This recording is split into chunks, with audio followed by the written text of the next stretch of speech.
England, Mitte des 19. Jahrhunderts. In der Nähe des Fischerdorfes Somerset finden Bauern einen bewusstlosen, unbekannten Mann.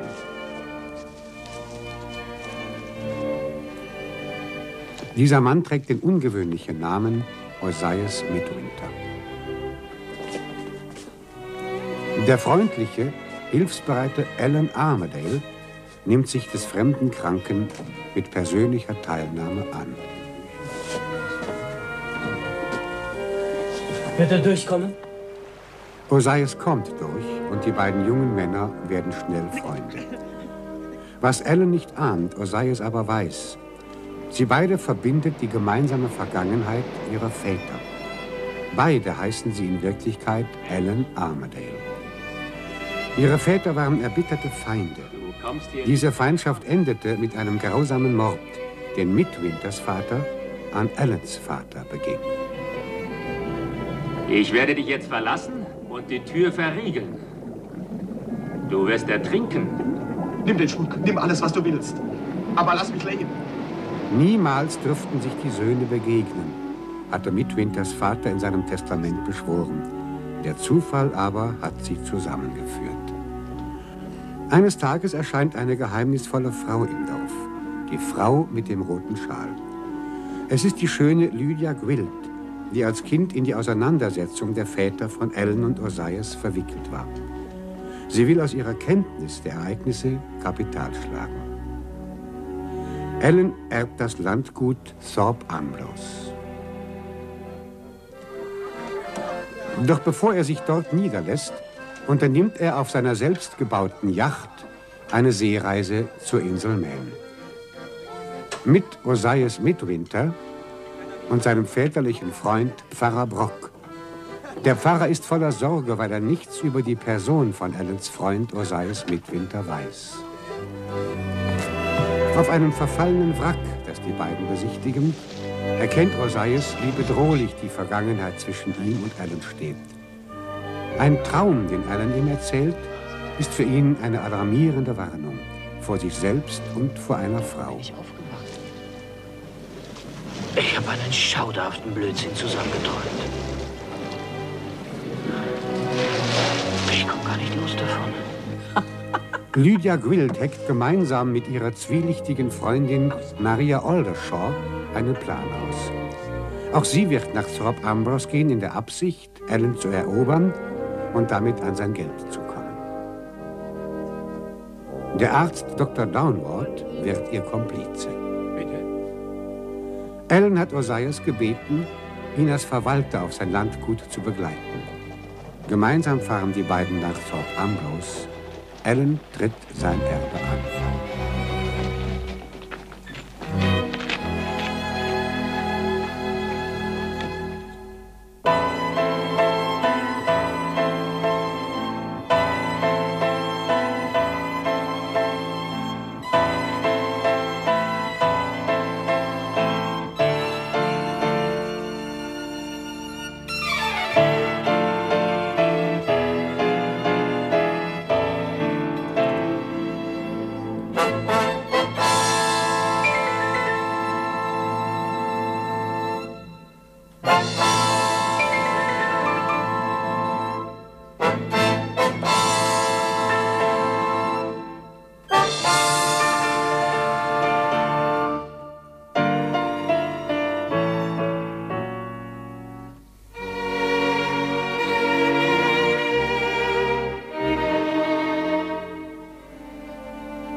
Sie haben geläutet, Sir. Habe ich, mein Lieber. Wo ist Herr Midwinter? In seinem Büro, Sir. Aha.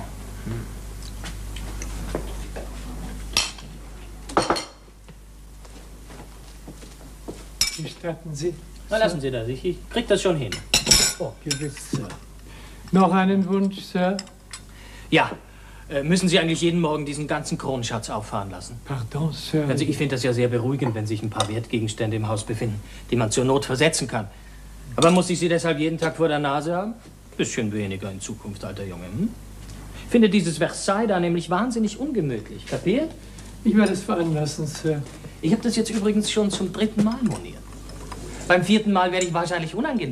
Gewiss, Sir, es ist nur an dem, dass die Blanchardschen Herrschaften... Ja, ich weiß. Ehre ihrem Angedenken und so weiter und so weiter und so weiter. Aber ich heiße Ellen Armadale. Vielleicht verbreiten Sie diese Kunde etwas nachdrücklicher im Haus, als das bisher geschehen ist. Jawohl, Sir. Hey. Kommen Sie mal schnell her.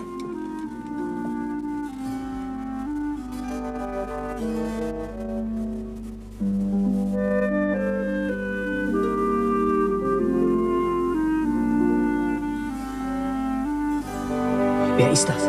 Die Tochter von diesem Major aus dem Cottage, Sir. Milroy heißt er ja wohl. Ach, das ist Fräulein Milroy.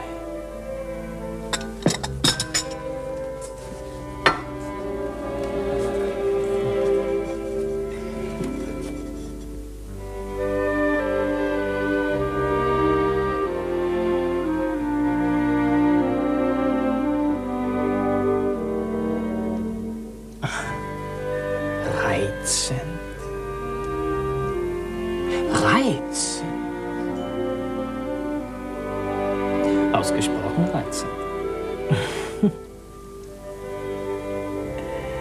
Wirklich sehr reizend. Ja, und das zum Frühstück. So habe ich mir das Landleben immer vorgestellt. Was meinen Sie, mein Lieber? Das Mädchen wohnt im Cottage, Sir, wie gesagt. Ja, sowas kann sich beim Mädchen leicht ändern. Besonders, wenn sie so hübsch sind. Tja, jedenfalls wird es sich nicht vermeiden lassen, dass ich mir schleunigst die Hosen anziehe.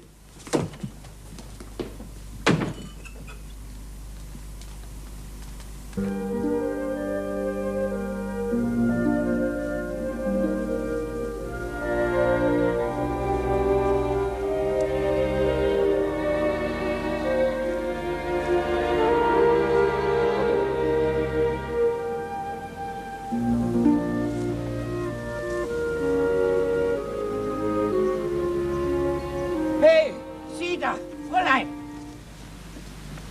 Meinen Sie mich? Sagen Sie mal, was fällt Ihnen ein? Sie können doch da nicht einfach Bums Blumen pflücken. Und warum kann ich hier nicht Blumen pflücken? Rumsbums? Weil das zum Kuckuck nicht Ihr Garten ist, sondern Herrn Armadale seiner. Verschwinden Sie. Ich will Ihretwegen keine Ärger kriegen. Sie Grobian.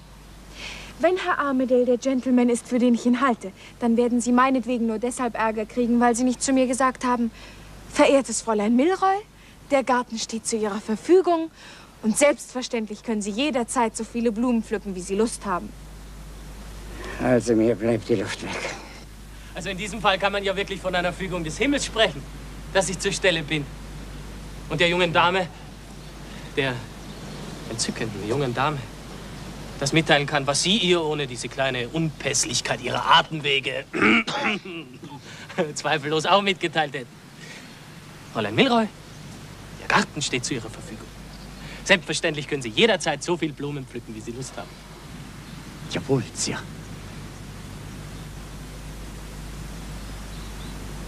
Ich sehe mit Freuden, dass Sie wieder in Ordnung sind, mein Bester. Ich schlage also vor, dass wir uns alle wieder rumsbums unseren Pflichten zuwenden. Jawohl, Sir. Nichts für ungut, Fräulein. Milroy. Jawohl, Sir. Fräulein Milroy. Adieu, guter Mann. Ich verzeihe Ihnen.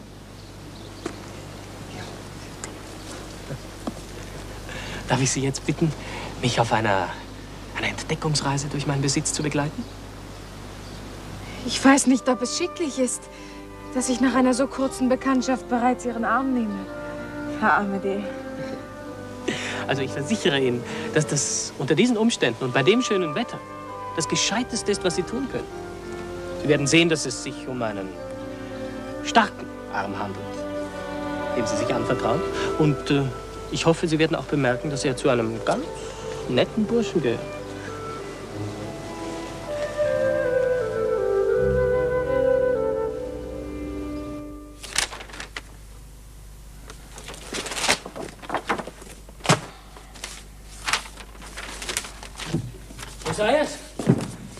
Ich habe das entzückendste Mädchen von Norfolk kennengelernt. Das ist mir Schnuppe. Hey.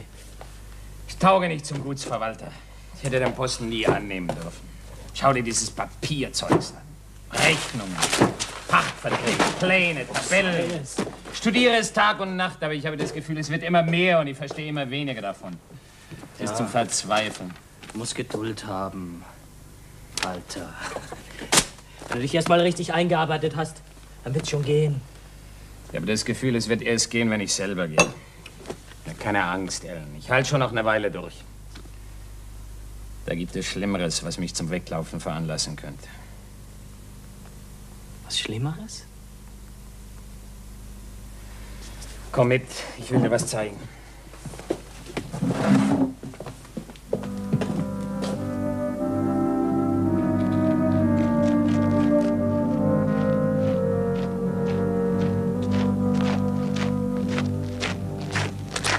Wohin gehen wir? Wart's ab.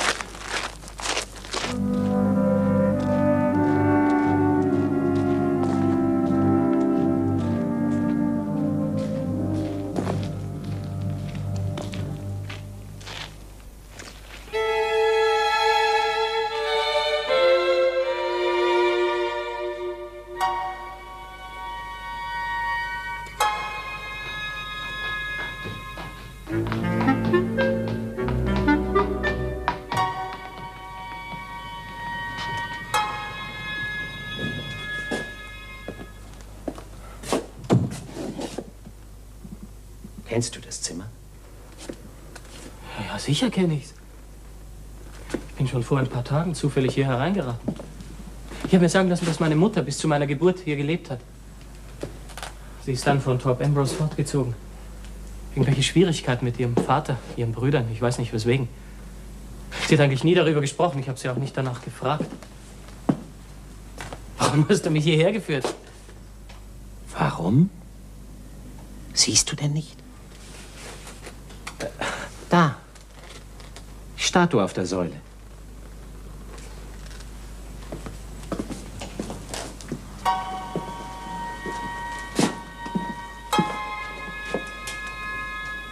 Und jetzt schau hinaus.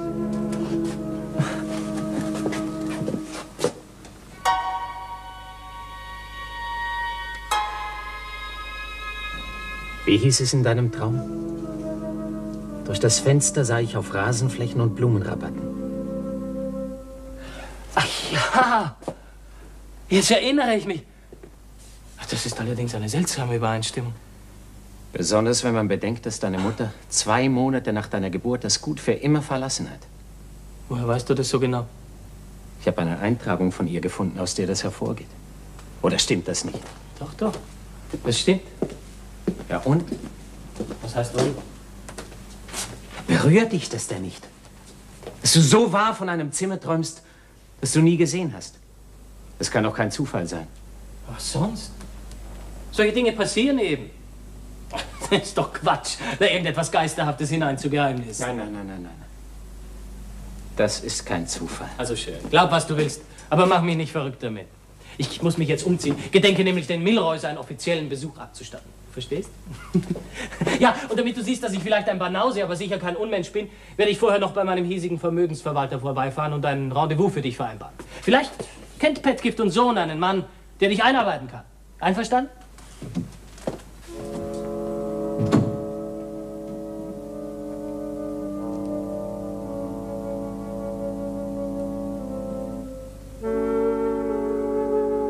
Wo ich auch gehe und stehe. Überall verfolgt mich das Verbrechen meines Vaters. Wir werden Ihnen unseren alten Bashwood schicken, Herr Midwinter. Was denkst du, Junior? Ganz deiner Meinung, Papa. Felix Bashwood ist der richtige Mann. Eine wahre Kapazität in allen landwirtschaftlichen Fragen, Sir. Gut. Dann erwarte ich also Herrn Bashwood. Kapazität. Er weckt irgendwie die Vorstellung von einem besonderen Menschen in puncto Würde, Selbstgefühl, Selbstachtung etc. Bashwood entspricht er mit Bestimmtheit nicht. Ich glaube, das sagen zu sollen, um Ihnen mit wünschenswerter Geschwindigkeit über ein zweifelloses Befremden hinwegzuhelfen, das sich bei der Bekanntschaft mit unserem Manne einstellen wird. Ein Bild des Jammers, Sir. Der alte Knabe hat eine Menge Pech im Leben gehabt, familiär, etc., etc. Fahren Sie mir einfach über den Mund, wenn er Sie damit langweilen will. Übrigens stottert er ein bisschen und hat auch andere kleine Eigenheiten. Machen Sie sich nichts daraus, Sir. Davon einmal abgesehen, eine Kapazität. Und absolut vertrauenswürdig. Danke. Apropos, was ich noch sagen wollte. Herr Armadale hat kürzlich ein Fest des hiesigen Landadels besucht. Sie wissen das? Ja.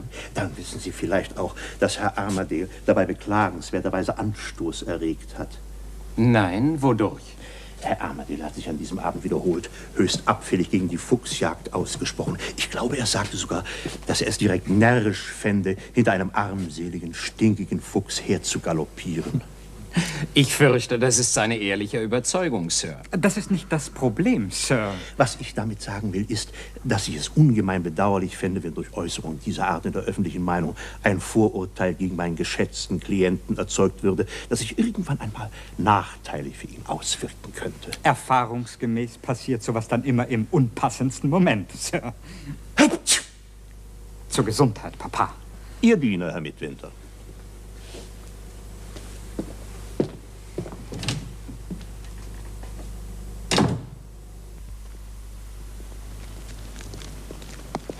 Sag mal, muss ich wirklich mit zu deinem Milroys? Ja, du musst. Bei meinem letzten Besuch hat der Major uns beide eingeladen. Hey. Kannst du nicht einfach sagen, ich sei plötzlich krank geworden oder sowas? Ellen, ich habe so ein Gefühl, dass die Angelegenheit schief geht. Du, immer mit deinen Gefühlen. Die Milroys sind reizende Leute. Richtig nett. Das heißt, die Mama habe ich nicht gesehen. Die ist krank, weißt du. Aber sicher eine fabelhafte Frau. Und der Papa ist fantastisch. Seele von einem Menschen. Ein alter Krieger, so von echtem Schrot und Korn. Und dabei ein ingeniöser Mechaniker. Wieso Mechaniker? Wieso ingeniös? Arbeitet an einer großartigen Uhr. Sein Modell ist die vom Straßburger Münster. Du, wenn du die siehst, fällst du um. Hast du sie schon gesehen? Nein, noch nicht. Komm. Wahrscheinlich wird er sie uns heute vorführen. Seit wann interessierst du dich für Uhren? Ja, seit ich Nellie Milroy kennengelernt habe. Siehst du, das ist eben das Phänomenale an der Liebe. Man entwickelt neue Interessen, der Horizont erweitert sich, man wird reicher.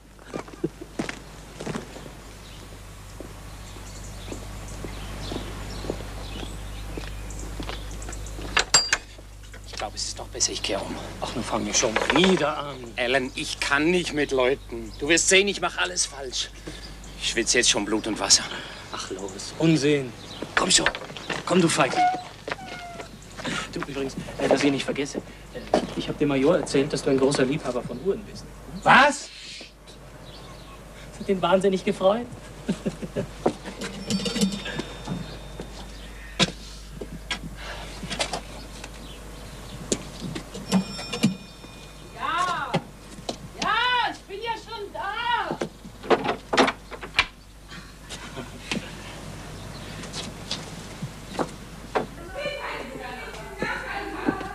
Bei uns geht's wieder zu, ne?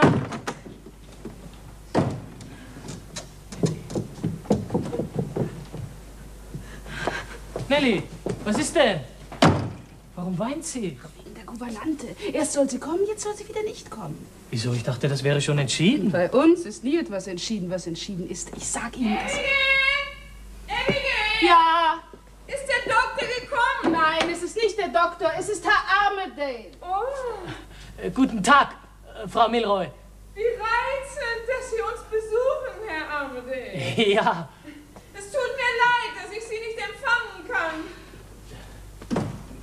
Was ist denn mit der Gouvernante? Warum soll sie nicht kommen? Weil der Gnädigen plötzlich wieder einmal eingefallen ist, dass sie hübsch sein könnte. Ja, warum darf sie denn nicht hübsch sein? Weil sie eifersüchtig ist. Sie glaubt, jedes Frauenzimmer hätte nichts anderes im Kopf, als ihr den Major wegzuschnappen. Vielleicht kommen wir doch lieber ein anderes Mal wieder in. Warum denn? Wir sind eingeladen. Sie, mein Bester. Was kann ich für Sie tun?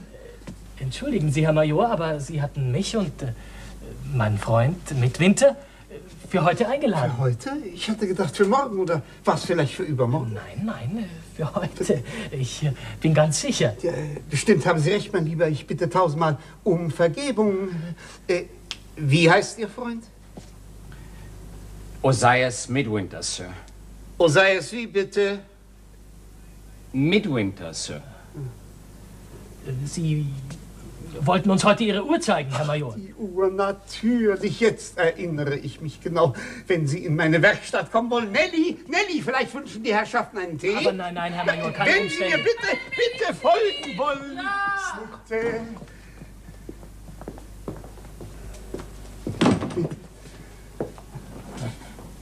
Sehr schön. Wirklich eine sehr schöne Uhr. Einzig. Ah, nicht übel, möchte ich behaupten. Vielleicht sogar etwas Besonderes schmeichle ich mir. Ich habe es mir allerdings auch nicht leicht gemacht. Ja, das Besondere braucht eben seine Zeit. Ja. Sie gefällt Ihnen also? Ja, ganz ungemein, Herr Major, ganz ungemein. Oh, einen Augenblick, ich sehe da gerade das... Warum sagst du denn nicht auch etwas? Ich sage überhaupt nichts, dem kann ich sowieso nichts rechts machen. Nelly. Sie haben Streit mit Ihrer Mama? Sie will, dass der Gouvernante abgesagt wird und dass ich in ein Internat komme. Was heißt in ein Internat? Weg von hier? Ja. Aber das dürfen Sie nicht. Sie können doch nicht einfach weggehen. Gerade jetzt. Ich meine, gerade jetzt, wo ich... Vielmehr, wo Sie... Ich will auch nicht weg. In ein Internat, das werde ich nicht zulassen. Verzeihung, Herr Major. So, ich habe das Glockenspiel wieder in Ordnung gebracht. Ich hoffe, es hat eine gewisse Ähnlichkeit mit dem des Straßburger Münsters. Und jetzt passen Sie auf, mein Bester.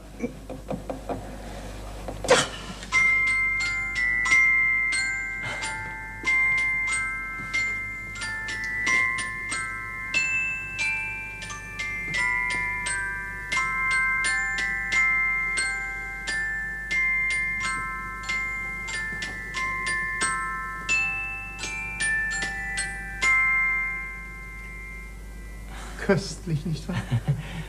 Ja, köstlich, Herr Major. Aber wenn ich mir eine Frage... Ihnen gefällt meine Uhr also nicht?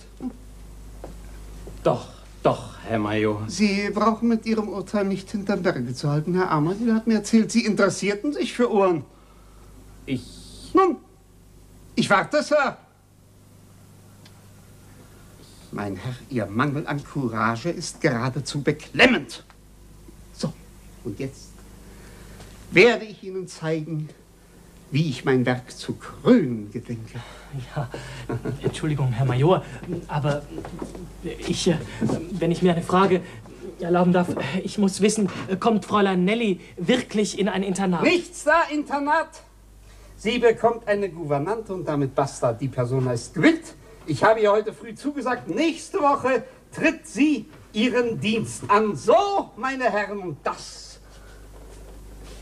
sind Soldaten meines alten Regiments. Ich werde sie in Metall gießen lassen. Schlag 12 werden sie einmal dort oben über dem Zifferblatt zur Wache paradieren. Jam, ja, ja, da, ja, da, da, da, da.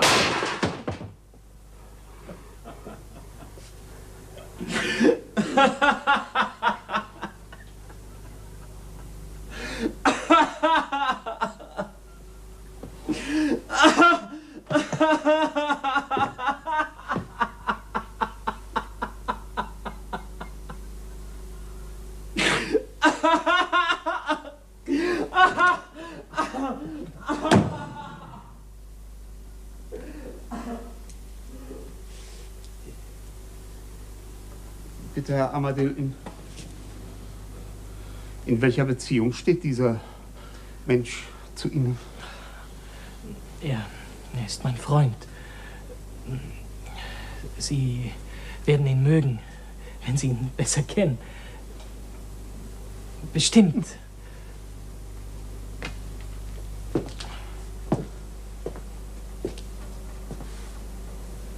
Herr Armadell, wir danken Ihnen für Ihren Besuch.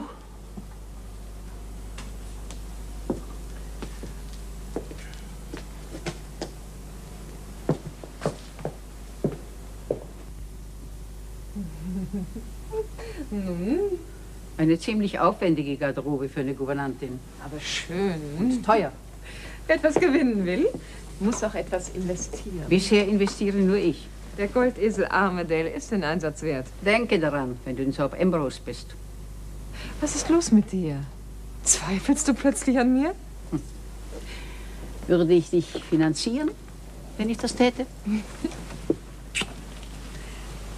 Ich habe das Herrenhaus gesehen. Das ist ein wunderbarer Besitz.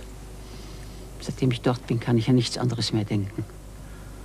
Dort zu wohnen, dort zu leben und sich sagen zu können, dies alles gehört uns. Was, dort? Ja. Und warum? Es ist ein großer Genuss, seine Beute zu sehen. Nur darum, Maria? Nein, nicht nur darum. Ich habe mir ein Zimmer in dem Ort in einem Gasthof gemietet. Du hast dir ein Zimmer gemietet? Mhm. Warum? Soll ich überwacht werden? Natürlich nicht. Nur um dir gelegentlich nahe zu sein, für alle Fälle. Du traust mir nicht. Ich will auf dem Laufenden bleiben. Natürlich könntest du mir schreiben, aber ich bin gegen Briefe. Man liest sie, man verlegt sie, sie kommen in unrechte Hände. Nicht gut. Außerdem könnte es sein, dass du mich brauchst. Ein Gespräch, ein Rat, eine Hilfe. Deshalb das Zimmer. Wenn du deinen freien Tag hast, könnten wir uns ungestört treffen. Einen Augenblick habe ich geglaubt, du wolltest ganz übersiedeln. Und die Mädchen hier machen, was sie wollen. Nein, nein, nein, nein. Ich komme nur hin und wieder, besuchsweise. Wie eine gute Tante oder eine Gläubigerin.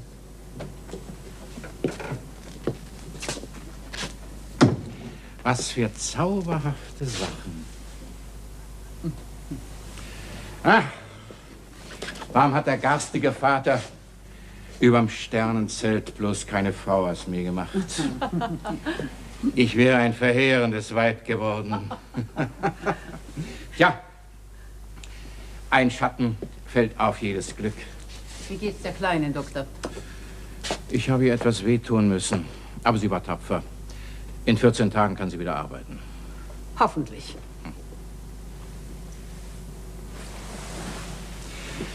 Wann werden Sie uns verlassen? Verführerische Gouvernante. Am Montag, Dr. Downward. Ich werde Sie vermissen. Hm.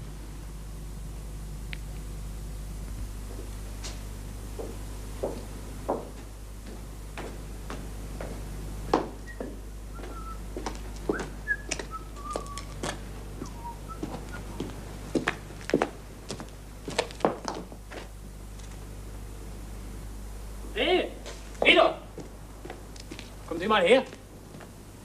Na los, los, kommen Sie her. Guten Abend, mein Herr. Ergebens guten Abend. Warum treiben Sie sich hier herum? Ich bitte höflich um Verzeihung, mein Herr. Vielmals um Verzeihung. Ich habe nur ein bisschen frische Luft geschöpft. Ich bin sozusagen auf dem Weg ins Bett, wenn Sie erlauben. Und wer sind Sie, alter Freund? Kann mich nicht erinnern, Sie schon mal hier gesehen zu haben. Felix Bashwood, mein Name. Bashwood, von der Firma Petgift und Sohn, mit Ihrer Erlaubnis. Ah, jetzt weiß ich. Sie arbeiten mit meinem Freund Midwinter. Ja, ich bin so frei. Habe es bis eben getan. Na, setzen Sie Ihren Hut wieder auf. Hallo, setzen Sie ihn auf. Verkünden Sie sonst noch. Gute Nacht. Zu gütig, mein Herr. Zu gütig. Vielen Dank. Gute Nacht.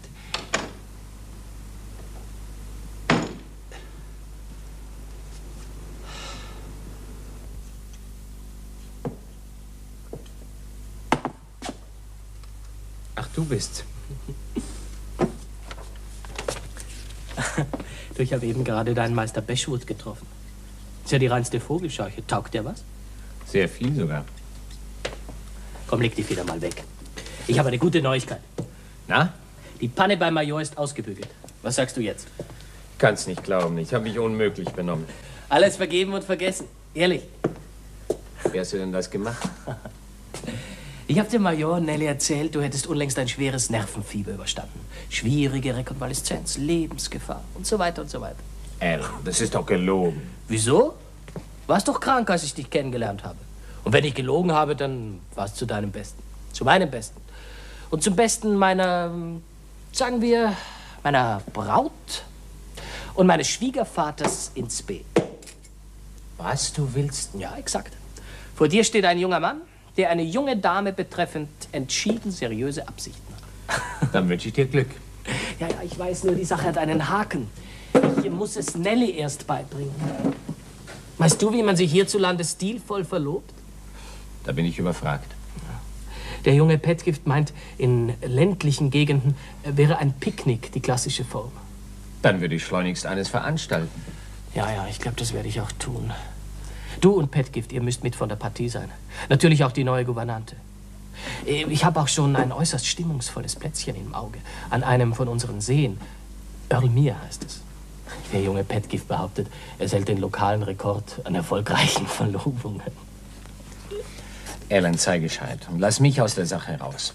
Eine Verlobung ist sowieso schon schwierig genug. Was? Ich soll an einem solchen Tag ohne den Beistand meines besten Freundes sein? Das kommt doch gar nicht in Frage. Du kommst mit, punktum. Jetzt, wo dich alle für verrückt halten, kannst du dich doch völlig normal aufführen. Und wenn die Gouvernante doch noch kommen sollte, dann schicken Sie sie bitte zum Earl Mere nach. Ich habe veranlasst, dass eine Pony-Chase bereitsteht. Da ich meine Tochter ohne die Aufsicht ihrer Gouvernante ziehen lassen muss, haben Sie, junger Herr Anwalt, eine sehr große Verantwortung. Ich werde mit Argusaugen wachen, Sir. Also dann, Eskadron, verrückt!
Sir, sind Sie wirklich willens, sich zu verloben? Darauf können Sie Gift nehmen, Petgift. Warum fragen Sie? Aus Gewissensgründen, Sir. In Anbetracht der durch Ihr verspätetes Eintreffen noch nicht anwesenden Gouvernante fungiere ich als Anstandswahrer. Jetzt habe ich das Recht, ja sogar die Pflicht, ein Auge zuzudrücken, damit das Schicksal seinen Lauf nehmen kann. Ich gedenke, dies im wörtlichen Sinne zu tun, indem ich binnen kurzer Zeit von einer bleiernen Müdigkeit überfallen werde, sodass ich mich zu einem Schläfchen genötigt sehe. Der Rest ist Ihrer Tapferkeit anheimgestellt, Sir. Gemacht, Petgift. Gemacht, alter Junge. Nein, sowas. Sieht es nicht süß aus? Entzückend. Na, antikisch. Ein Pferd müsste man sein. Oh je. Was ist? Es ist mir furchtbar peinlich, aber ich werde just von einer bleiernen Müdigkeit überfallen. Ach, Sie Ärmste. Sicher haben Sie wieder bis tief in die Nacht hinein gearbeitet. Ein guter Anwalt reibt sich auf im Dienst seiner Klienten. Würden Sie mich für sehr ungezogen halten, wenn ich mich ein Stündchen oder zwei hier aufs Ohr legte? Aber nein, wenn Sie so müde sind.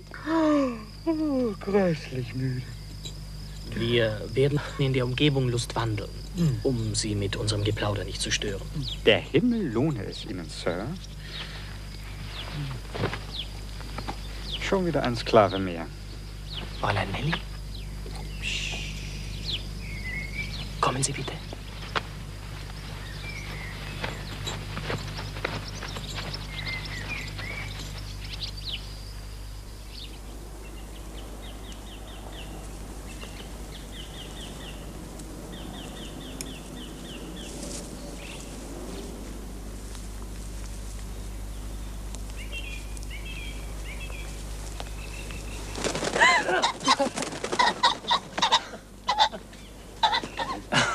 Haben Sie sich erschrocken?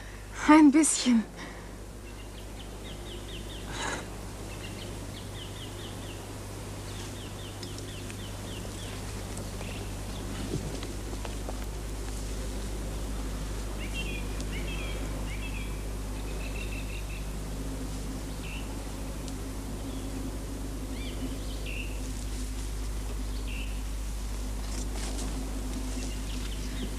Warum sind Sie die ganze Zeit so schweigsam?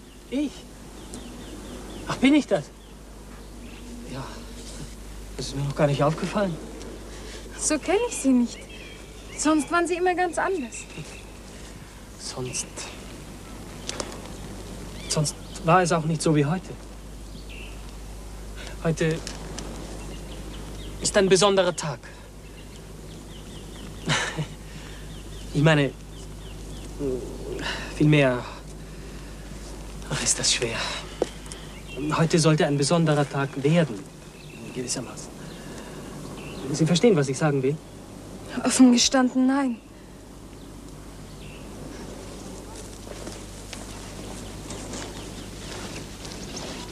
Was habe ich befürchtet?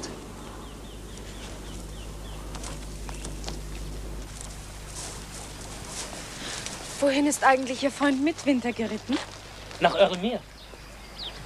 Habe ich Ihnen das nicht gesagt? Nein. Was macht er denn dort? Dort findet doch unser Picknick statt. Wenn wir hier herumspaziert sind und tüchtig Hunger haben, dann fahren wir dahin und lassen uns von Osiris eine tüchtige Mahlzeit vorsetzen. Oh, ein richtiges Souper aux Herbes? Ja. Dass ich ihm das nicht erzählt habe. Nein, das haben Sie mir nicht erzählt. Ja. Ja, dann habe ich es vielleicht Ihrem Herrn Papa erzählt. Es ist wirklich komisch, dass ich Ihnen das nicht erzählt habe. Ich finde, dass Herr Pedgift sehr schön das Waldhorn bläst. Ja. Es kam mir auch so vor. Ich hätte nie gedacht, dass das Waldhorn ein so gefühlvolles Instrument sein kann. Herr Pedgift hat mich davon überzeugt.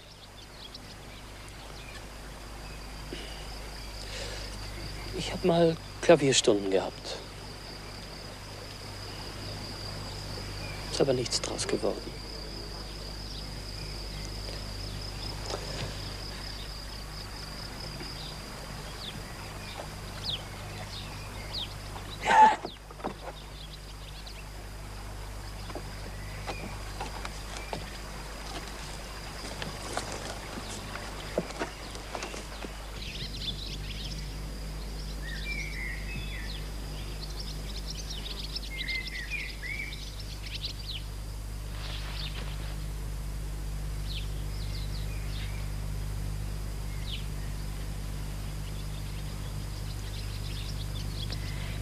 Sie denken gerade an jemand, oder?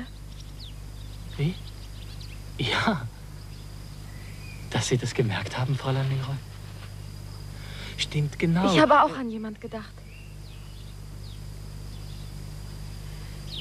Wenn ich Ihnen den ersten Buchstaben des Namens von meinem jemand sage, sagen Sie mir dann auch dasselbe von Ihrem jemand? Gerne. Also, wie ist der erste Buchstabe? M. Und Ihre? Haben Sie wirklich M gedacht? Ja, ich schwör's Ihnen. Ich habe A gedacht. Und jetzt müssen Sie mir aber auch sagen, wie viele Silben Ihr jemand hat. 3.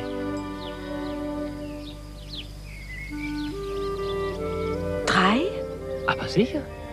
Mit Winter. Ach, ich bin schon froh, wenn ich ihn am Urinier wiedersehe. Und sei es als Küchenchef. Das wird sicher ein Hauptspaß. Wahrscheinlich hat er schon die meisten Teller zerbrochen, was? Ach, er ist ein so lieber Kerl. Fräulein Nelly. Bringen Sie mich zum Wagen zurück. Ja.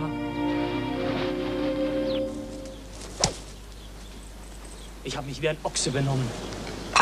Richtig dämlich. Ich weiß gar nicht, was mit mir los war. Du willst dich eben ein andermal verloben. Ja, aber sie war auch nicht nett. Ich hätte es mir ruhig ein bisschen leichter machen können, statt mich ihre Überlegenheit fühlen zu lassen. Hat sie darauf bestanden, dass Fettgift sie heimfährt. Ich kann zu Fuß hierher latschen und dich abholen. Mach dir nichts draus. Es wird sich wieder einrenken.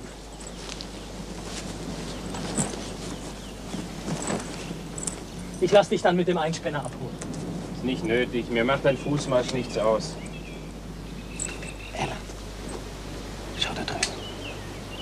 Was ist denn? Siehst du denn nicht? Der Traum. Am anderen Ufer des Teichs, der voll Seelilien war, stand die Gestalt einer Frau, wie aus dem Schilf gewachsen. Und mach du dich nicht auch noch zum Narren. Das ist die Gouvernante. Nelly Milroys Gouvernante. Ach, geh bitte du zu ihr. Ich kann jetzt niemand sehen. Sag ihr, sie soll wieder zum Cottage zurückfahren.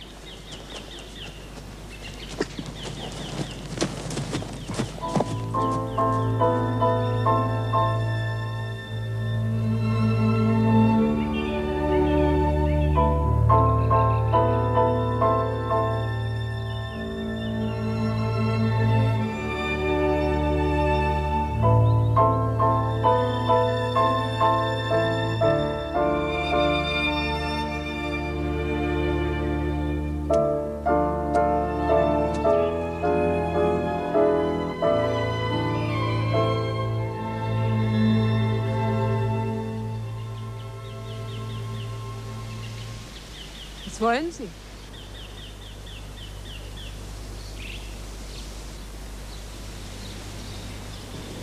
Sind Sie stumm? Sie möchten bitte aufs Cottage zurückkehren. Und wer lässt mir das durch Sie sagen? Mein Freund. Ich meine, Herr Armadale.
Fräulein Nelly, was machen Sie denn hier?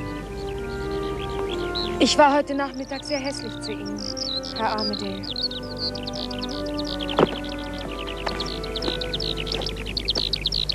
Eben haben Sie mich Ellen genannt. Nelly.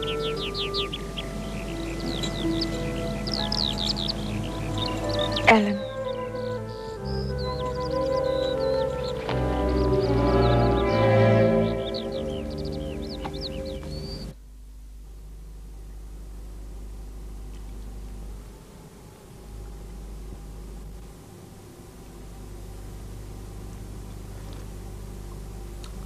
Midwinter gefällt dir? Habe ich das gesagt? Nein. Aber ich spüre es. Spürst du falsch. Er ist nur der einzige von all den Leuten, die ich bisher kennengelernt habe, der überhaupt erwähnenswert ist. Frau Milroy ist ein Albtraum. Der Major ist nett, aber ein Narr. Nell ist ein typischer Backfisch, verzogen und unausgegoren. Da wirkt Midwinter wie ein Mensch dazwischen. Er ist ein Außenseiter. Wahrscheinlich ist es das, was ihn erwähnenswert macht. Und Armadale? Ich habe bisher keine 10 Worte mit ihm gesprochen.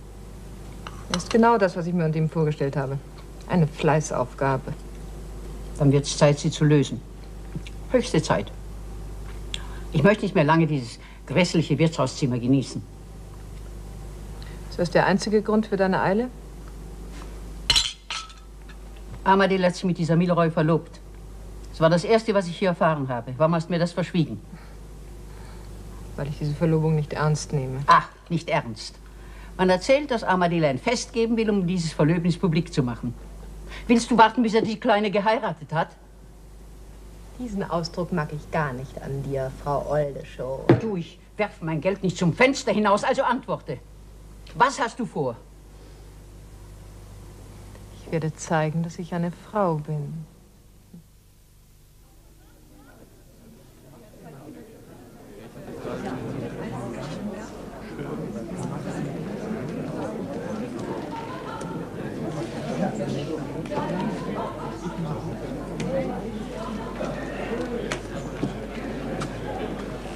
Ah, die Witwe Clicquot.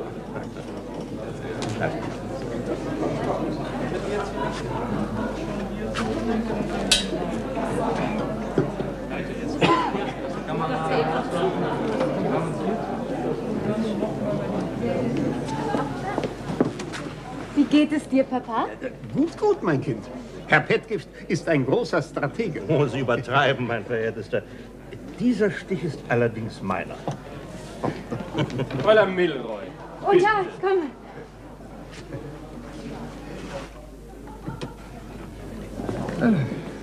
Wie ist es, John? Man scheint sich zu amüsieren. Gibt's wirklich eine Verlobung? Zweifelsohne. Ich habe ja immer gesagt, dass wir mit diesem Herrn Armadale noch die merkwürdigsten Überraschungen erleben werden. Tür auf!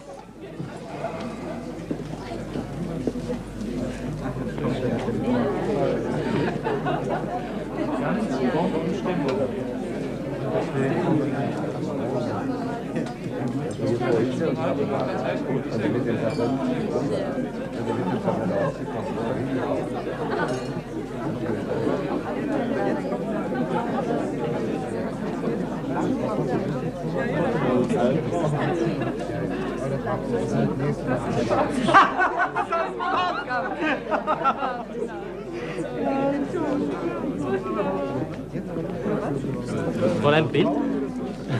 Verzeihen Sie, wer hat mir erzählt, dass Sie Klavier spielen? Ich weiß nicht, wer Ihnen das erzählt haben könnte. Aber ich weiß es. Herr Midwinter. Würden Sie uns die Freude machen und etwas zum Besten geben? Aber ich bitte Sie, das würde doch jetzt nur stören. Aber Sie sehen, alle sind einverstanden. Ja, also nur, wenn Fräulein Milroy es gestattet. Oh ja, bitte, spielen Sie. Ich habe bestimmt nichts dagegen. Danke. Das ist sehr freundlich. Also, kommen Sie.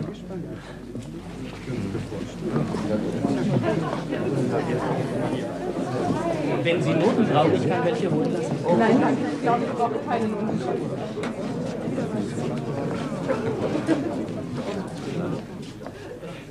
Ja, meine Damen und Herren, darf ich um Ihre Aufmerksamkeit bitten? Fräulein Gwilt hat sich liebenswürdigerweise bereit erklärt, uns mit einem Musikstück zu erfreuen.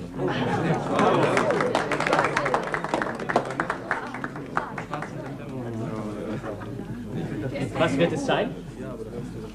Albumblatt für Elise. Albumblatt für Elise. Von Beethoven. Ja, von Beethoven.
glaube, ich spreche in unser aller Namen, wenn ich sage, Fräulein Gwilt, Sie sind eine ganz, ganz große Künstlerin. Haben Sie Dank.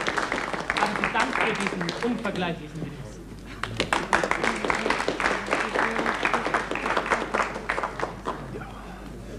Ja, es tut mir leid, meine Herren. Entschuldigung.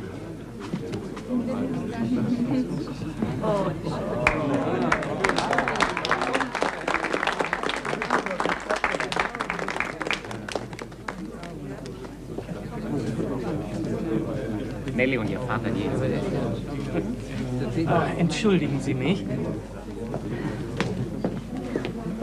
Sie wollen uns schon verlassen? Wir wollen uns auf Französisch empfehlen. Nelly fühlt sich nicht wohl, die vielen Leute. Ich glaube, es ist alles ziemlich viel für Sie. Aber bitte lassen Sie sich nicht stören. Ich bringe Sie zum Bad. Nein, nein, ich möchte nicht, dass unser Verschwinden den Anlass für einen allgemeinen Aufbruch bietet. Ich komme mit, Herr Milroy. Nein, nein, Sie bleiben quasi in Vertretung der Familie Milroy. Das ist ein dienstlicher Befehl von Gwilt. Na, doch viel Spaß, lieber Junge. Gute Nacht. Gute Nacht.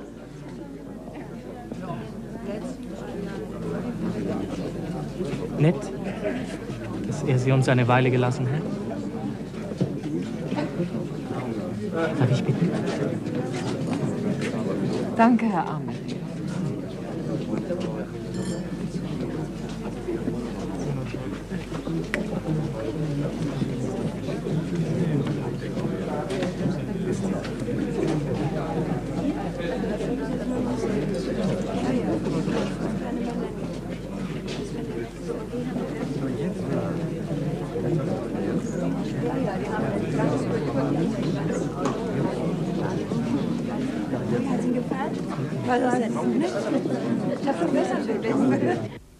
Bist du verrückt?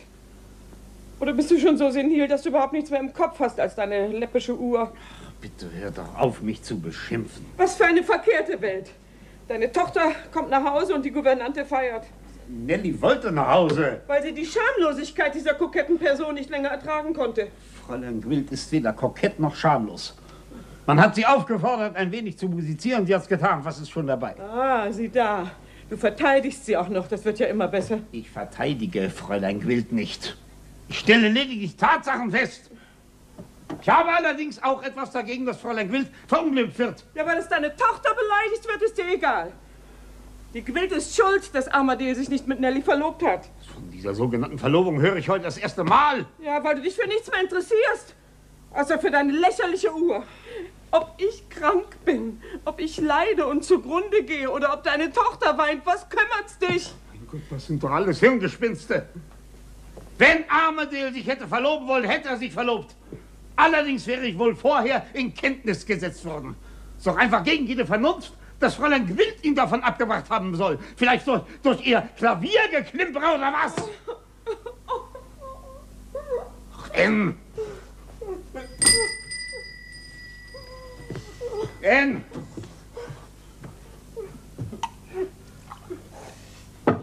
Komm, trink ein bisschen. Oh mein Gott, soll ich einen Arzt holen? Geh weg!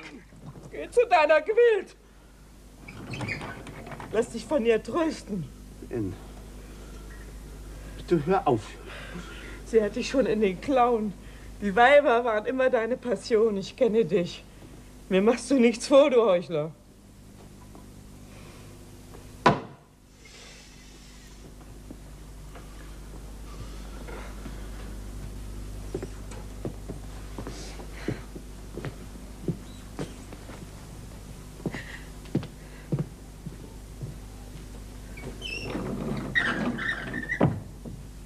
Wir haben eine Hexe im Haus, Abigail. Ja, Frau Milroy. Was weißt du? Mach auf, nimm dir, was du willst.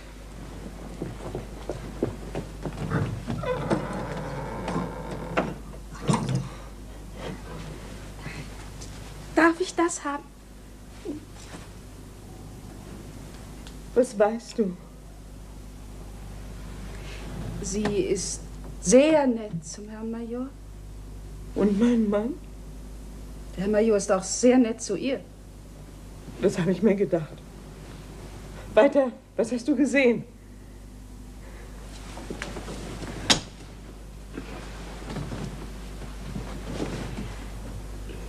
Er ist mit ihr im Garten spazieren gegangen. Sie hat ihm Avancen gemacht, nicht wahr? Schone mich nicht, rede. Gehört habe ich nichts. Nichts Bestimmtes. Aber? Er hat ihr seine Uhr gezeigt.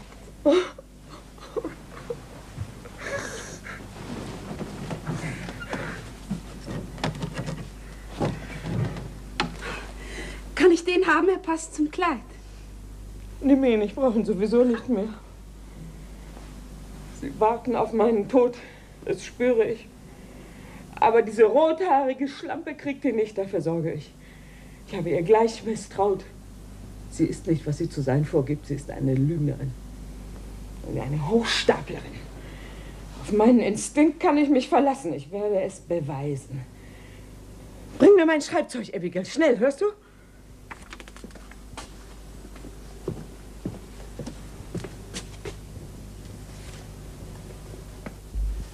Komm mal her, Junior.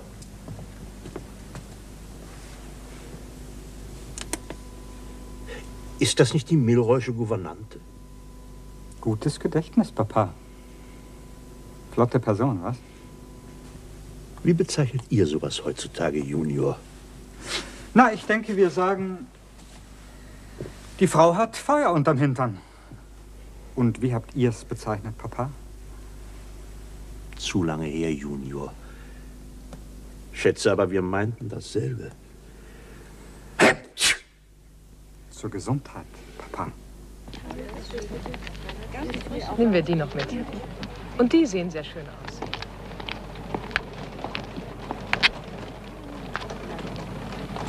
Was bekommen Sie? 11 Pence, bitte. Fräulein Gwilt? Was für ein schöner Zufall. Die Gouvernante kauft ein? Ich helfe Abigail ein bisschen. Haben Sie noch zu tun oder sind Sie fertig? Fertig, Armadale. Sehr gut. Steigen Sie ein. Ich fahre Sie nach Hause. Oh, vielen Dank.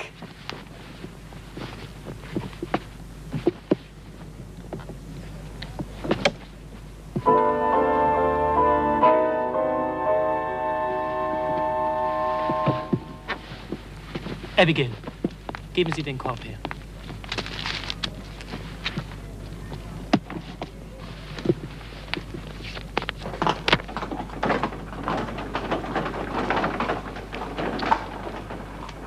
Ja, komm. Sag schon was.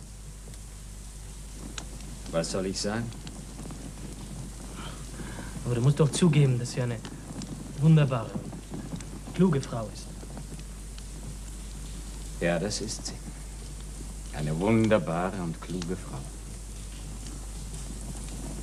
Trotzdem hast du anscheinend was dagegen. Du bist selbst Herr deiner Entschlüsse. Ach Gott, ich liebe sie nun einmal. Und das ist mir verdammt ernst. Dasselbe hast du mir vor 14 Tagen von Nellie Milroy erzählt. Ach, das mit Nellie, das ein Irrtum. Flirt, kleine Liebelei. Ohne eine Lydia Gwilt hätte ich das vielleicht nie bemerkt. Oder erst viel später. Jetzt weiß ich es.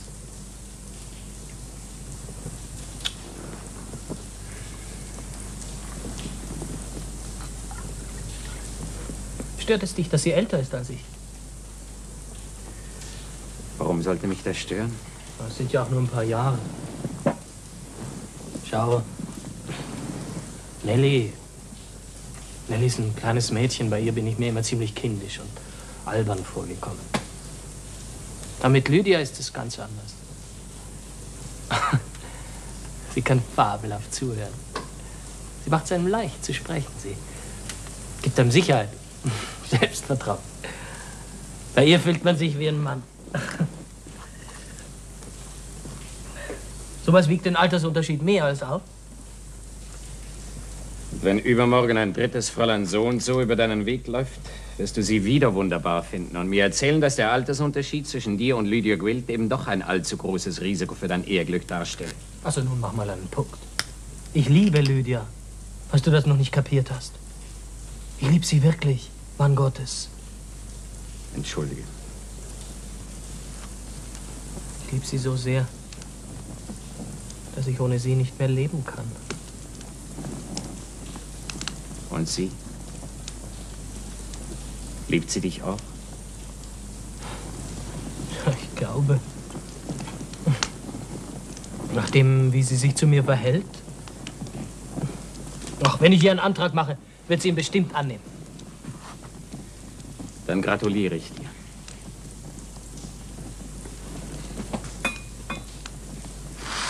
Ich muss dir auch etwas sagen, Ed. Ich werde dich eine Weile verlassen. Warum?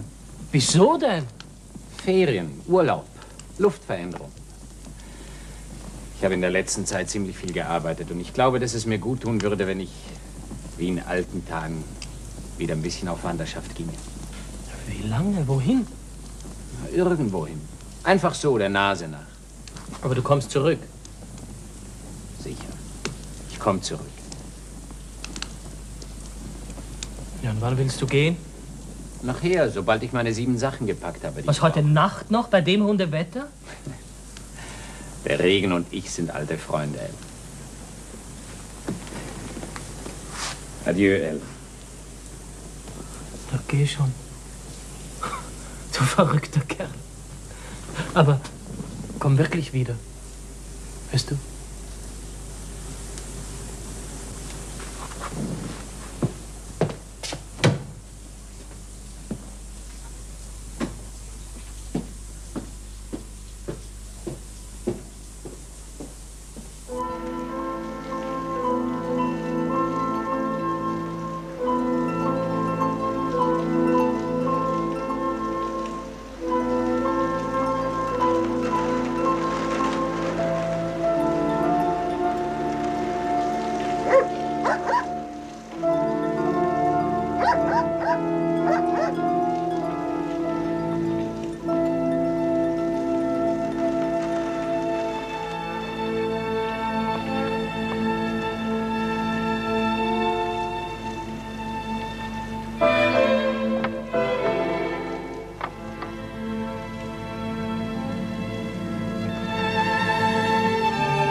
Aus London? Ja.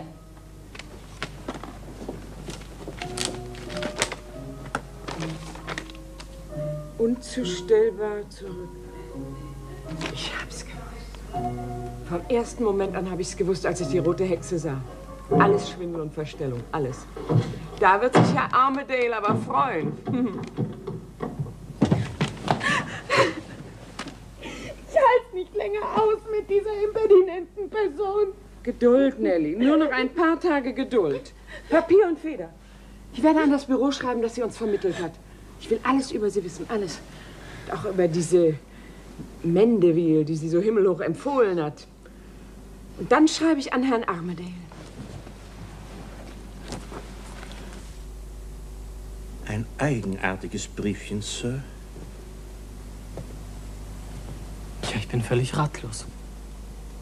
Aber ich bin auch ziemlich empört über die Verdächtigungen, die Frau Milroy da gegen Fräulein Gwilt vorbringt. Verdächtigungen sind ein starkes Wort, Sir. Ich würde auch nicht vorbringen sagen. Frau Milroy schreibt eine geschickte Feder. Davon einmal abgesehen sind es natürlich tatsächlich Verdächtigungen, die Frau Milroy vorbringt. Ja, was soll ich machen? Das werden wir überlegen. Wie stehen Sie zu Fräulein Gwilt? Ich werde sie heiraten. Fräulein Milroys Gouvernante? Soll das eine Kritik sein? Gott behüte, wie käme ich dazu? Eine Gouvernante ist eine Dame, die arm ist. Eine Herzogin ist eine Dame, die reich ist. Ich finde, das ist alles, was es zu diesem Thema zu sagen gibt. Sehr aufgeklärt und sehr lobenswert, Sir. Meine Frage hatte auch lediglich den Zweck herauszufinden, ob Sie über Fräulein Gwilt Kenntnisse haben, die Frau Milroy nicht hat. Was für Kenntnisse? Nun, so wie Sie zu Fräulein Gwilt stehen, werden Sie zweifellos über Herkommen, Familie, Vorleben etc. informiert sein. Nein. Darüber weiß ich gar nichts. Gar nichts? Lydia, Fräulein Gwilt hat mir einmal alles erzählen wollen, aber da sind ihr die Tränen gekommen. Habe ich sie gebeten, diese Dinge auf sich beruhen zu lassen. Dass sie viel Unglück in ihrem Leben gehabt hat, das konnte ich mir ja ohnehin denken. Außerdem hat sie mir versprochen, dass sie mir eines Tages alles Wissenswerte über sich erzählen wird. Und damit haben Sie sich zufrieden gegeben? Ja, das habe ich. Was ich wissen muss, das weiß ich nämlich, dass sie ein guter, ein edler Mensch ist. Es liegt mir fern, das in Frage zu stellen, Sir. Frau Milroy indessen deutet diesbezüglich starke Zweifel ab. Aber die Gründe dafür liegen doch auf der Hand. Sie ist mir böse, wegen Nelly. Außerdem ist sie eine hysterische alte Frau, die jedermann die Nerven zerfetzt, sofern sie nur den Schatten einer Gelegenheit dazu sieht. Vielleicht. Bestehen bleibt jedoch, dass die Dame, die Fräulein Gwilts Zeugnisse ausgestellt hat, Frau Mandeville, unter der angegebenen Adresse nicht bekannt ist, etc. etc. Ja, ich leugne ja nicht, dass das merkwürdig ist. Aber es ist auch ziemlich niederträchtig, Fräulein Gwilt deswegen gleich als Schwindlerin hinzustellen, oder? Ich lese nichts dergleichen in Frau Milroys Brief. Nein. Ich gebe aber zu, dass man etwas Ähnliches herauslesen kann. Das ist ein feiner Unterschied, Sir. Ich nehme an, Sie haben den Wunsch, Frau Milroys Zweifel ehemöglichst auszuräumen und eine eventuelle Verbreitung in der Öffentlichkeit zu verhindern. Ja, das habe ich allerdings. Das Einfachste wäre, Fräulein Gwilt um entsprechende Erklärungen zu bitten. Also, genau das will ich eben nicht. Käme mir ja direkt wie ein Polizeimensch vor, wenn ich es täte. Mein Kompliment für Ihr Feingefühl, Sir, aber dann bleibt nur noch ein Weg. Und der wäre? Frau Milroys Empfehlungen zu folgen und Nachforschungen in London anzustellen. Nachforschungen? Diskrete Nachforschungen, Sir. Ja. Können Sie mir dabei behilflich sein? Wir sind keine Detektive, Sir. Aber in Ihrem besonderen Falle, Junior! Papa? Wann wolltest du nach London? Morgen mit dem Frühzug. Passt es Ihnen, Sir? Ja. Je eher, desto lieber.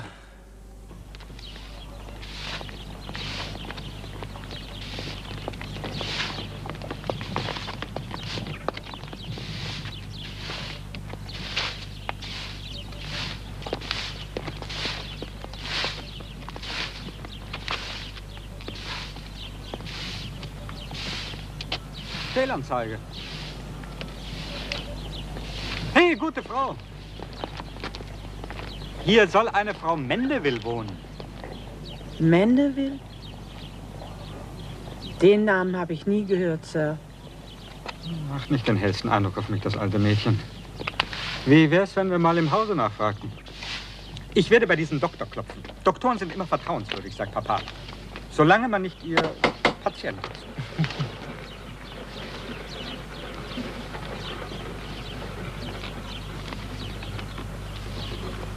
Verzeihung, Dr. Downward? Ja. Die Herren wünschen? In diesem Hause soll eine Frau Mandeville wohnen. Mandeville. Sind Sie sicher, dass es sich hier um keine Verwechslung handelt? Ganz sicher. Tja, dann muss ich bedauern, meine Herren. Der Name ist mir völlig unbekannt. Schade. Tut mir leid, meine Herren. Ich hätte Ihnen gern geholfen. Danke.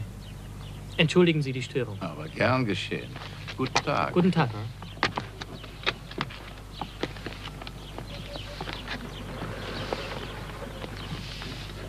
Oldershaw? Dr. Downward. Man kann nie wissen, ob man den Namen vielleicht mal brauchen kann. Alle hopp, zur nächsten Vorstellung.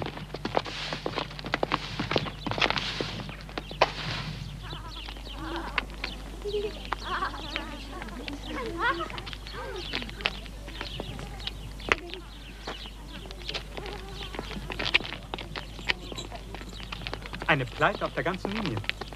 Die Leute haben tatsächlich Fräulein Gwilt nicht vermittelt. Und stellen Sie sich vor, es ist gar keine Vermittlung, sondern eine Detektei. Aber wer hat denn dann Fräulein Gwilt vermittelt? Ein Angestellter, der in die eigene Tasche gearbeitet hat. Sie sind ihm draufgekommen und haben ihn gefeuert. Der Bursche soll Malone heißen. Malone? Ach, Sie können den Namen gleich wieder vergessen, Sir. Stimmt nämlich nicht. Das haben die Leute inzwischen auch herausgefunden. Und wo wohnt der Kerl? Adresse unbekannt. Er ist irgendwo in London untergetaucht. Ich halte es für sinnlos, nach ihm zu stöbern. Tja, was jetzt? Das weiß ich im Moment auch nicht so recht. Ich denke aber, wenn wir wieder in Thorpe Ambrose sind, wird meinem Erzeuger bestimmt etwas dazu einfallen. Ja, hoffentlich. Jedenfalls werde ich an Frau Milroy schreiben, dass ich mit der ganzen Angelegenheit nichts mehr zu tun haben will. Zunächst einmal aber sind wir in London. Und ich glaube, es wäre eine Schande, wenn wir die Gelegenheit nicht benutzen, uns ein wenig großstädtisch zu amüsieren. Wie ich Sie so vor mir sehe, haben Sie entschieden eine kleine Aufmunterung nötig. Und mir wird sowas auch ganz gut tun. Vermutlich haben Sie recht, Petgift. Ich fühle mich tatsächlich total niedergeschlagen. Tja.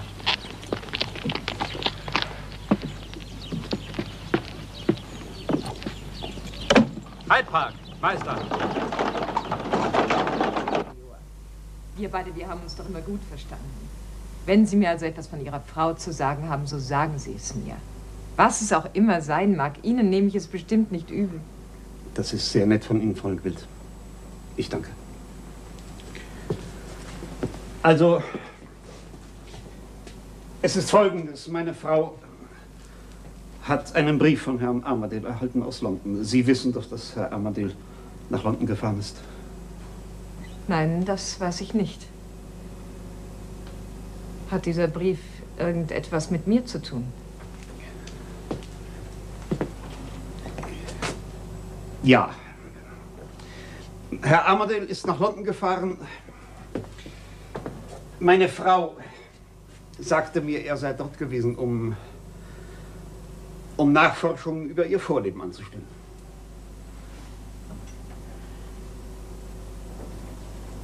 Nachforschungen über mein Vorleben? Ja. Wie kommt er dazu? Ich habe keine Ahnung von dem Bild. Ich war selbst überrascht, als ich davon hörte. Meine Frau vermutet, es könnte im Zusammenhang mit der beabsichtigten Heirat geschehen sein. Jedenfalls ist sie um Referenzen gebeten worden. Sie hat das Vermittlungsbüro und den Namen der Dame gesagt, bei der sie vor uns tätig war. Frau Mendeville? Ja. Fräulein Gwilt, was ich Ihnen jetzt mitzuteilen habe, das fällt mir nicht leicht. Das verstehe ich nicht. Frau Mendeville kann nur das Beste über mich berichtet haben. Ich habe ihr viele Jahre treu gedient. Das hat sie mir auch in meinem Zeugnis bestätigt. Ja, es ist mir äußerst unangenehm, Fräulein Gwilt, aber offenbar ist das Ergebnis von Herrn Armadales Erhebungen nicht gerade das günstigste gewesen. Sie meinen, was mein Vorleben anbelangt? Ja. Ihr guter Ruf scheint in Frage gestellt. Ja. Mein guter Ruf? Es ist mir schrecklich peinlich, Fräulein Gwilt. Das ist unerhört. Fräulein Gwilt, ich hoffe von Herzen, dass Sie imstande sein werden, diese Verdächtigungen zu zerstreuen. Aber solange dies nicht der Fall ist, sieht Ihre Frau sich außerstande, mich weiterhin zu beschäftigen. Das wollten Sie mir doch sagen, Herr Major. Ja. Im Übrigen möchte ich feststellen, dass wir alle, das Verhalten von Herrn Armadale aufs Schärfste verurteilen. Das ist nicht das Benehmen eines Gentleman. Ich für meine Person möchte ihn hier jedenfalls nicht mehr sehen. Ja. Ich danke Ihnen, Herr Major. Ich nehme die Kündigung zur Kenntnis. Ich lehne es ab, mich jetzt hier zu rechtfertigen. Aber zur Zeit und Stunde werde ich es tun. Gründlich und gewissenhaft. Das wird man erleben.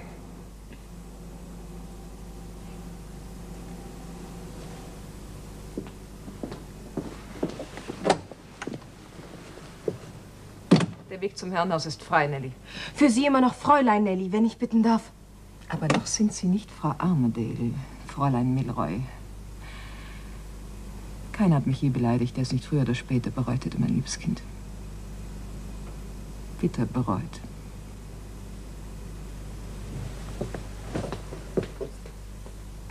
Hör auf mit dem Gezänk. Nichts ist verloren, sag ich dir. So schnell werde ich das Feld nicht räumen. Hier im Ort werde ich mich niederlassen. Bescheiden. In einem kleinen Zimmer als Klavierlehrerin. Das gute Gewissen in Person, mitten unter diesen Spießbürgern. Und dann? Dann werde ich einen Brief von dir bekommen. Von dir als Frau Mendeville. Einen schönen Brief, liebe Maria.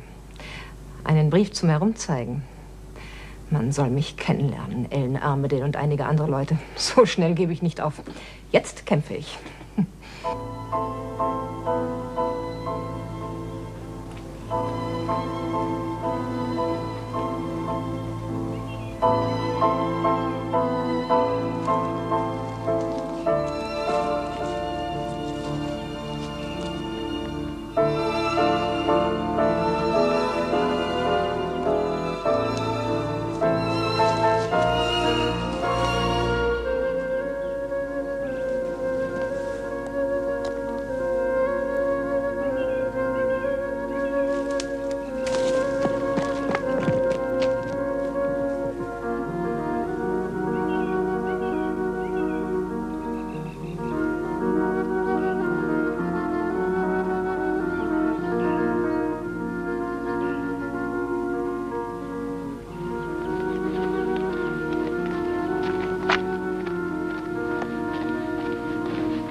Sie sind es.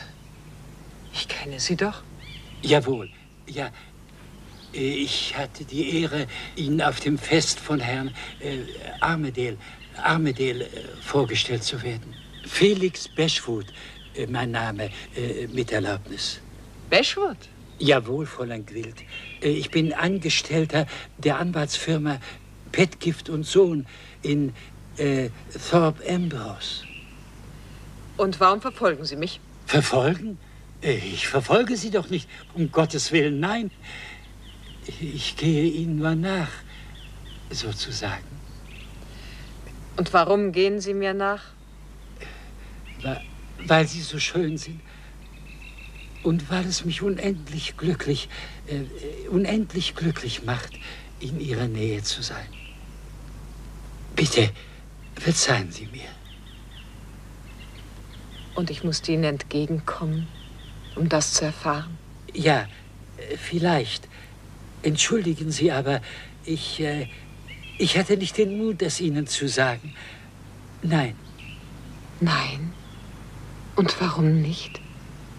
Glauben Sie nicht, dass es für eine Frau auch schmeichelhaft ist, so etwas zu hören? Von mir? Sehen Sie mich doch an. Ich bin alt. Nein, das glaube ich nicht. Ich glaube nur, dass Sie sich ein wenig vernachlässigen. Das sollten Sie nicht tun, Herr Bashwood. Ein Mensch, der ein so empfängliches, ein so junges Herz hat, ist nicht alt. Vielleicht haben Sie recht. Vielleicht bin ich noch nicht so alt. Noch nicht. Ich bin froh, dass wir uns getroffen haben. Wenn man so wenige Freunde hat wie ich. Echte Freunde.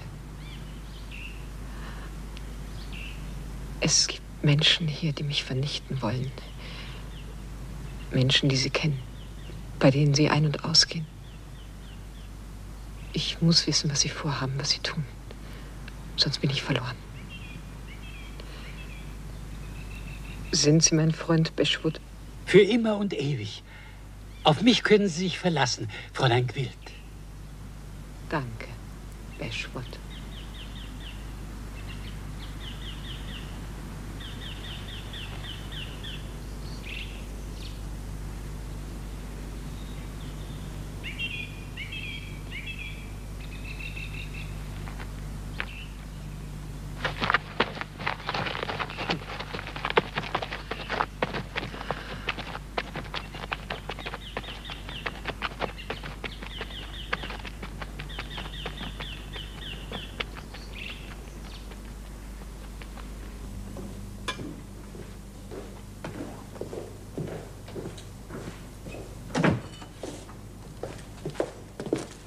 Herr Petgift Senior, Sir. Schon da, Sir. Höre, Sie sind heute Morgen wieder eingetroffen. Ja. Hübsche Zeit in London gehabt. Ja, Ihr Sohn hat sich rührend um mich gekümmert. Bitte, nehmen Sie Platz. Zu sehr unter Dampf, Sir. Sie haben Frau Major Milroy geschrieben. Ja, aus London. Anstandshalber. Was haben Sie ihr geschrieben? Anstandshalber, Sir. Ja, nur, dass ich Ihren Brief zur Kenntnis genommen habe und dass ich im Übrigen mit dieser Angelegenheit nicht weiter befasst werden will. Weiter nichts? Nein, nichts mehr. Ich schwöre es Ihnen. Ein gerissenes Weib. Sie hat sie, wie es so treffend heißt, ins Messer laufen lassen. Was, Frau Milroy? Mich? Sie hat Ihren Brief aus London als Bestätigung ihrer Mutmaßungen über Fräulein Gwilts Vorleben genommen und Ihnen diese Mutmaßungen in die Schuhe geschoben und die Gwilt an die Luft gesetzt. Können Sie mir folgen, Sir? Ja, nicht so ganz. Schadet nichts. Wesentlich ist das Resultat und das Resultat ist, dass die Gwilt im Ort wohnt und sie nach Strich und Faden madig macht. Was? Sie macht mich madig? Und wie? Zum Exempel geht sie mit einem, ich vermute, bestellten Schreiben der obskuren Frau Mandeville hausieren. Es ist natürlich aufgegeben in Frau Mandevilles derzeitigem Wohnsitz im Ausland und rühmt natürlich Fräulein Gwilts Tugenden und Verdienste ganz ungemein. Sie stehen als der Ehrabschneider einer armen Gouvernante da. Die öffentliche Meinung ist gegen Sie. Sehr scharf gegen Sie. Populär sind Sie hier ja nie gewesen. Man erinnert sich noch an Ihre unsportlichen Ausdrücke über die Fuchsjagd und Ihre Neigung zu etwas fragwürdigen Verlobungen. Jetzt gelten Sie als der Mann, der überall Unfrieden, Hader und Zwietracht sieht und eigentlich nicht in unsere Geografie passt. Aber verflucht und zugenäht, das ist doch alles Unfug. Es ist die Lage, Sir. Hopp! Danke. Wobei der Witz ist, Sir, dass Fräulein Gwilt mich inzwischen besucht hat. Ach, sie hat Sie besucht? Wie eine Gipsmärtyrerin aus einem Devotionalienladen. Und? Was hat sie gewollt? Sie teilte mir mit, Sir, dass sie Ihnen keinen Vorwurf mache. Ihrer Ansicht nach seien Sie nur von anderen Leuten missbraucht worden. Aha. Aber das ist doch dann eigentlich wieder sehr nett von ihr. Nett, Sir. Diese Nettigkeit kann Sie ruinieren, wenn wir nichts dagegen unternehmen. Und zwar sehr bald. Hier wohnt ein eigenartiger Menschenschlag, Sir. Heute sind Sie verlästert und morgen können Sie gemieden sein wie ein Aussätziger. Und was sollen wir unternehmen? Alles unter dem Gesichtspunkt entweder Fräulein Gwilt oder Sie. Und das wäre? Wir werden diese Dame beobachten lassen und die Nachforschungen über ihr Vorleben fortsetzen. Ich sage Ihnen jetzt schon, wir werden da ziemlich sumpfige Pfade gehen müssen. Gleich werden Sie noch behaupten, dass sie schon im Gefängnis war. Das würde mich nicht wundern, Sir. Und wenn es sich beweisen lässt, dann werde ich es beweisen.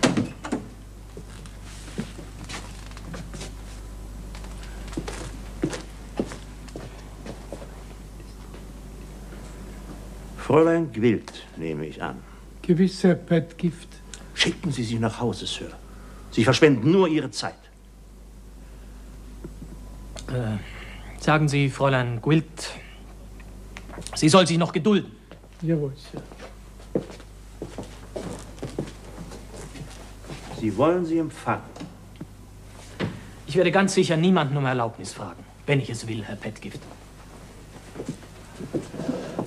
Falls Sie das wirklich tun sollten, begehen Sie eine Torheit, wie sie mir in meiner langen Praxis noch nicht vorgekommen ist.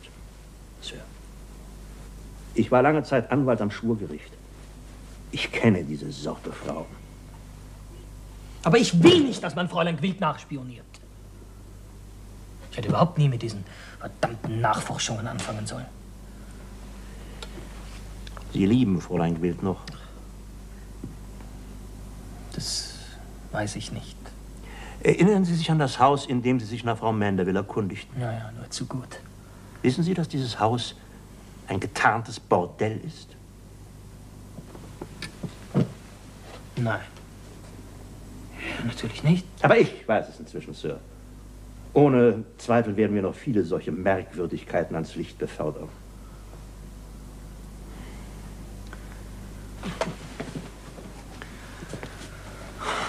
Ich will nicht, dass Sie ans Licht befördert werden. Sie interessieren mich nicht. Sie müssen sie aber interessieren, Sir. Fräulein Quill tut mir eher leid. Wahrscheinlich ist sie mal in schlechte Gesellschaft geraten. Soll ich sie deswegen verurteilen? Nein, nein, sie ist wahrscheinlich nichts weiter als eine betrogene, unglückliche Frau. Ich habe Mitleid mit ihr. Ich habe Ihnen die Lage geschildert, in die sie sie gebracht hat, Sir. Vielleicht lässt sich mit einer offenen Aussprache etwas daran ändern. Gar nichts werden Sie durch eine Aussprache ändern. Im Gegenteil. Die Folgen werden fürchterlich und unabsehbar sein.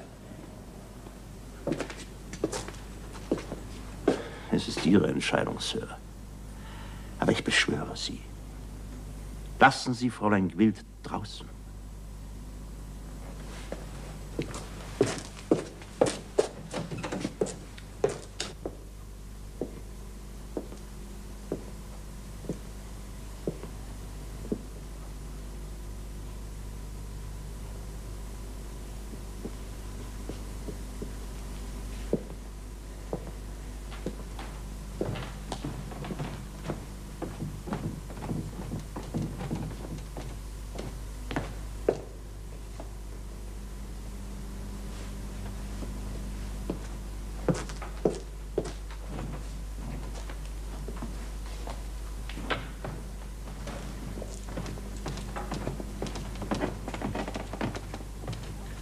Da hinauf, John. Da hinaus, Fräulein. Herr Armadale bedauert. Er ist beschäftigt.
Thank you.